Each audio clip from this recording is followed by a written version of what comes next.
season 1, so there will be more. Episode 1, Chafa. And it's your boy Icon with a Marvel TV review for you, going over that Echo. And they did it to me again because I was prepared to do Echo. I know it dropped on Tuesday, and then I said over the weekend I'll do my review for the first episode, and then we'll review this episode by episode, and we'll do this Echo. And then these bastards gave us 5 episodes, right? Pretty much dropped the whole season on us. Now I got to do 5 episodes, and I'm sitting here reviewing episode 1, and everybody already seen the whole damn season. And again, it's your boy Icon with a Marvel TV review. And before we get started, hit the notification bell, like and or subscribe to my YouTube channel if you haven't already. And now let's get started. So this was one I was actually interested in because, not so much because of the character. I mean, I watched the Hawkeye series, obviously, and I was interested in the character. I thought the character was interesting, and I did want to learn more about her and see where her story goes. But to me, when I found out they were giving her her own series, it was confusing because I was just like, how are you legitimately going to do an entire season where the main character can't even speak? You know, so it was one of those things where you would obviously have to rely on the supporting cast around her to verbally carry the show. But they did do a good job of it. The subtitles didn't really create a problem. The sign language wasn't a problem. You were able to follow the story. And like I said, they did a good job. So kudos to them for that because they did keep me interested despite certain situations. So now when the episode starts, I was confused because I'm sitting here thinking we're going to be in New York City because the last time we saw Amaya, she was, she shot the Kingpin and then he's presumably dead or whatever. And then we never saw her again. So I'm thinking it's going to take place at that point. And then it starts with like some weird... honestly, I was so confused when I saw the opening scene with these people, like these Mayans, or these people, these natives coming from the caverns and, the shells peeling off. I was so confused by this. I had to actually double check and make sure I was still on the Echo series because I was like, what the hell is this? We're just going to call them like, I guess, Native American characters where they were in like some cavern. They had like these iron shells on them, and then some blue light energy out of water came up out of nowhere. It presumably crushed them, and they ended up what I'm going to assume is Earth. And then like their metal shells came off of their bodies, and then a lot of them had drawings on their face, and now they were supposed to build civilization. And I guess the first person to step foot on this new land, or the leader of the group, her name was Chafa. So I'm like, what the hell is this? Like, what do we do? I thought it was a live action Kahore series. I was like, where are we going with this? And then after that, it cuts to like Amaya, her family dynamic, because she grew up in Oklahoma. And, she's a Native American, she's a Native American descendant. I think her mom was Spanish. I'm not sure. I know her dad was Native American. I think her mom was Spanish. I'm not 100% sure. But it shows Amaya when she was a child. The same actress that played her as a child in the Hawkeye series is the same actress here. They're doing the sign language thing that we get to meet her relatives, like her aunt, her uncle. She has a female cousin that she was very close with, and her female cousin considered themselves sisters more than cousins. Everybody spoke sign language so they could communicate with her. And it brought us into the Hawkeye series, and this is where we get the entire backstory for Amaya's character from day one up until this point, because I guess like the dad was already quote unquote working for the wrong people, or he was involved in some shady shit.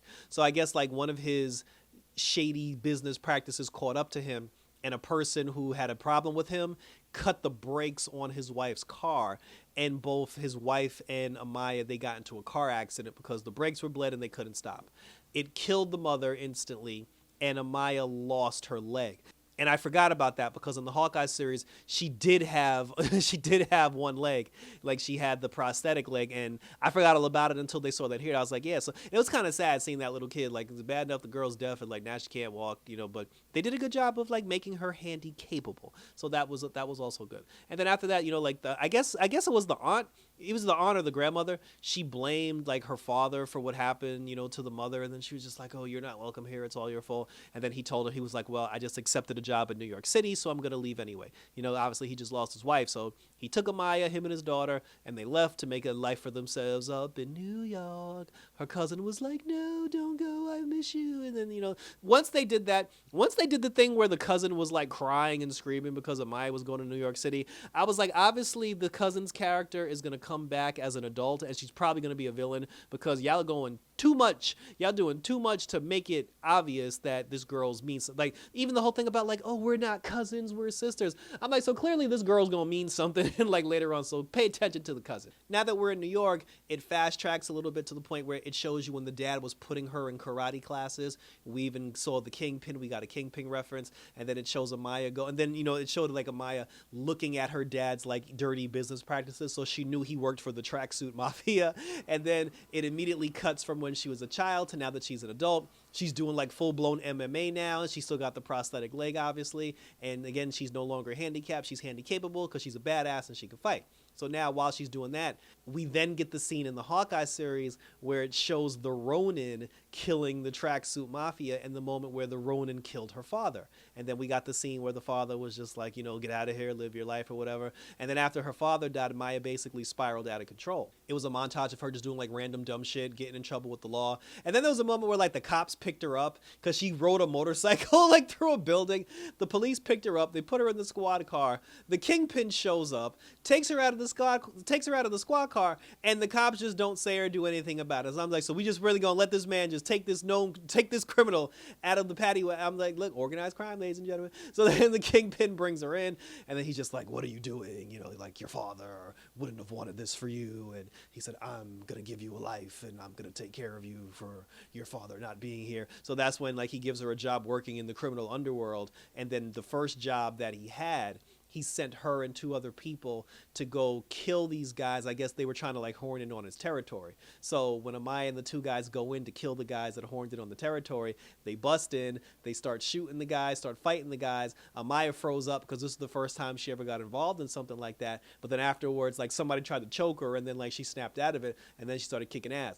So she beat up everybody. She killed, they killed all the guys that was horned in on the Kingpin's territory. And then this is a cool scene because once they beat up all the drug guys, then Daredevil showed up. And it was actual like Matt Murdock Daredevil. And then Daredevil popped in and he was just like, I was doing surveillance on these people all day and you just fucked it up. So then he gets into a fight with Amaya and the other 2 goons. He obviously beats up the 2 goons, but him and Amaya basically traded blows, went blow for blow. And I like that because it made perfect sense to the Daredevil character and the Daredevil storyline, because the Kingpin is the direct villain to Daredevil in the Daredevil series. So if Echo was supposed to have worked for him around this time period, it would only make sense the 2 of them would bump into each other at some point. And to get a fight scene between Amaya and Daredevil, I thought was pretty dope. So kudos to them for that and giving us that little bit of Daredevil action.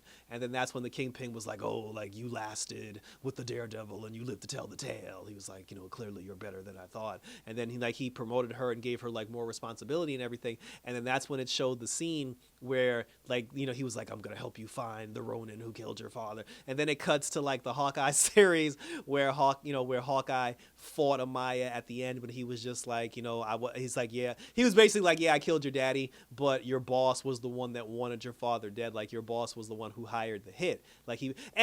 Are we just going to ignore the fact that Hawkeye was basically a full-blown criminal? Like, he was taking money from the Kingpin to kill Amaya's father. He was going all over the world killing, like, villains and criminals. Like, he never actually paid for that. And saving that random annoying girl in the Hawkeye series, like, giving her a home isn't enough to save it. I'm just like, It's just like, though, he basically told Amaya, he was just like, yeah, I was a hired assassin to kill your father, but although I took the money and killed your father, it was the Kingpin who actually wanted him dead, so that's who you should be mad at.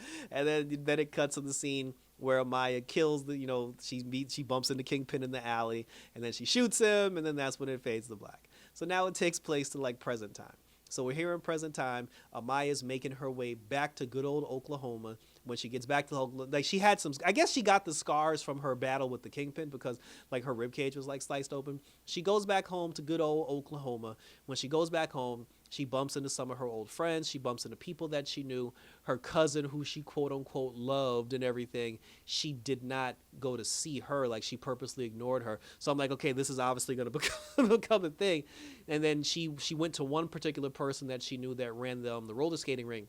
And then she told him that she was there on business. She came back home on business because she was investigating one of the Kingpin's holdings, because there was I guess like a shipping corporation called Fisk Shipping or whatever. She wanted information on that because she was going to take down the Fisk organization. And then her friend even asked her, he was like, why are you trying to take down the Kingpin? And then she was like, because it's time for a queen pin to rule. So I'm like, so is this about you getting revenge for your, for Kingpin ordering the hit on your father, or are you trying to take his job now? And it's almost like you would think I mean, it's presented like she's the innocent party here, and we're supposed to feel bad for her because she's the victim. But because of what she said, it's almost like now she's the bad guy. Like because her goal is to become the queen pin of the underworld. So this was weird. But then, the guy was just like, I'm not going to help you, because he was like, you're going to bring a war to our town and put our loved ones in danger, and go see your cousin, damn it. And then she was just like, nah, fuck that. And then after that, like I said, she was basically like, she got her eye on Fisk. And then after she got her eye on Fisk Holdings, then it actually cut to a scene with the Kingpin, who was in the hospital. Because there was also actually, while she was at the roller skating ring, there was a guy who worked at the roller skating ring who was a total douchebag to her. And when he met her, he texted somebody in New York, and he was like, hey, I got information on the person who killed the Kingpin. So now a war is coming to the town, whether they like it or not. And then it's like, it's a false hit now, because in the final scene, the Kingpin actually woke up. So he had a patch over his eye because I guess, she shot him in the eye, obviously in the left eye. So the Kingpin woke up. I don't know where he got these I even said this in the Hawkeye series. I don't know where Kingpin got these superpowers from, to the point where like he's invincible and indestructible, but he's awake now. He knows Amaya is the one who shot him. He coming for that ass. And that's how the episode ended. And thank you for tuning in. Also, there was a dream sequence where she was dreaming about those ancient Aztec Native American warriors. And I'm like, why is this still a thing? Like, what is this? What is this? Like, I like the first episode. I thought the first episode was very good. I enjoyed it. But I feel like unless this needs to mean something, because I like the show being New York City grime and gritty, grounded, pound type of show. I like that. I like, it reminds me of Arrow, if I'm being honest with you. I like the fact that it's a, it's a hands-on, like, gritty New York show. Bringing this magical aspect into it, I don't know how I feel about that, because what's the point? And then it's like, is she going to end up with like superpowers at the end? I don't know, but we'll see. It's only the first episode. We're only getting 5, so it's not that. We'll see what happens in episode 2. But as far as episode 1 is concerned, I enjoyed it. I actually thought it was very good, and kudos to them. We'll see how the rest of it goes. So check out my other reviews, because obviously I'm going to have more reviews for Echo coming up for the entire series. Check out my Marvel's What If reviews, because I got all 9 episodes of Marvel's What If, which I also enjoyed. And I said in other videos as well, like my Aquaman, my Archer series finale, reviews and everything as well. And we'll keep rolling for some more superhero goodness. So until next time, guys, and some more Echo action. Take care, and we're out this.